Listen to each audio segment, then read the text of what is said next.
The ASUS UX430UN promises to pack good specs, including a dedicated GPU, into an Ultrabook form factor at an affordable price. Does it deliver on this promise? Let's find out.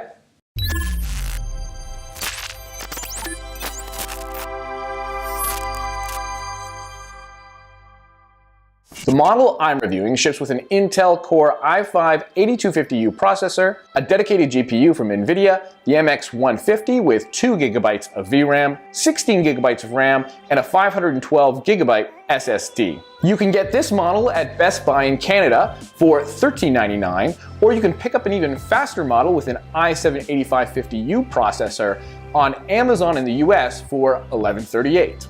The gray aluminum enclosure is well machined and well assembled with no flex on the bottom, but a significant amount of flex on top. The brushed aluminum lid has a really nice reflection, but it is a fingerprint magnet. The bezels are plastic, but they're fairly narrow, allowing ASUS to fit a 14-inch panel into a fairly compact form that weighs only 1.25 kilograms or 2.76 pounds. But the footprint of the laptop is significantly larger than the 13-inch HP Spectre X360, for example, or the Dell XPS 13. Overall though, I'd say this laptop is light and easy to carry. Okay, let's take a look at the ports. Along the left side of the laptop, you've got a barrel plug power connector, a USB 3.1 port, a micro HDMI port, your headphone jack, and a USB-C port. On the right side, you've got a USB 2.0 legacy port and an SD card reader. The 14-inch IPS display on this computer has a native resolution of 1920 by 1080, a pixel density of 157 ppi, and an aspect ratio of 16:9. The display is fairly vibrant, and it can get fairly bright too if you follow one piece of advice. See, out of the box, the ambient light sensor is on, and it's a hot piece of garbage. So turn off auto brightness, and you'll actually be able to boost the screen to maximum brightness. The feature is broken, so you should leave it off. The keyboard, it's just okay. The layout's pretty standard, though because I live in Canada, I still have to put up with the bilingual model. The keys have 1.4 millimeters of travel, and they press pretty evenly, but they're pretty soft. So I wish there was more tactile feedback. The trackpad's also a mixed bag. This is a Windows Precision touchpad, so it is precise and it's accurate, and it handles multi-touch gestures really well. The button's firm, but the problem is that it sticks, and that makes double-clicking really hard, so you pretty much have to use tap-to-click here.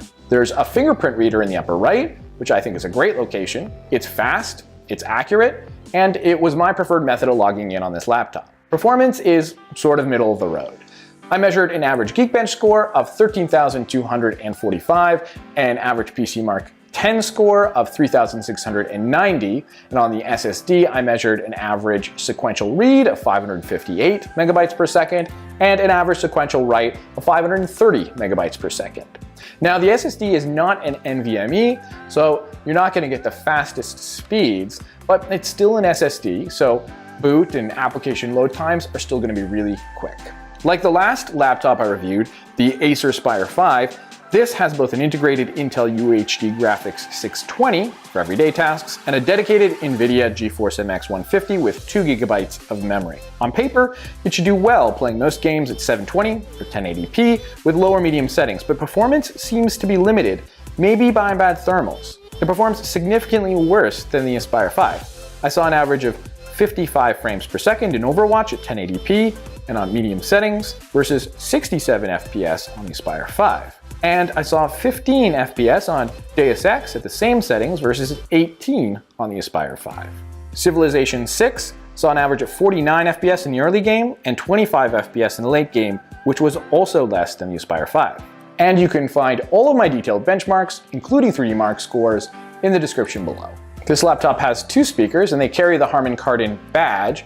They're loud and fairly full sounding, but they're downward facing, so they can get muffled pretty easily if the laptop's sitting in your lap or on a soft surface.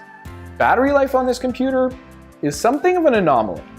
I measured a PCMark 8 score of 3 hours and 29 minutes, which is extremely low for a laptop in this category. For example, I measured 5 hours and 14 minutes for the 13-inch HP Spectre X360 and 5 hours and 39 minutes for the Acer Aspire 5. Now, I only ran the test once, that's all I had time for, so it might not be accurate. My advice is to do your own research on this and then make your own decisions before pulling the trigger. There's one more thing I want to talk to you about, and that's this. Right? It's annoying. It's Coil Whine, and you can definitely hear it in a quiet room. So what's the verdict? Well, on paper, you get good specs at an affordable price, and I really like the design.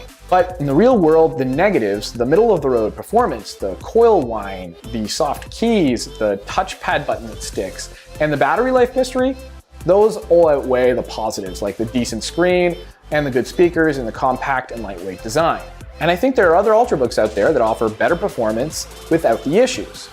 And if it's a dedicated GPU you're looking for, well, the MX150 is showing up in a lot of other laptops, so I think you should look elsewhere.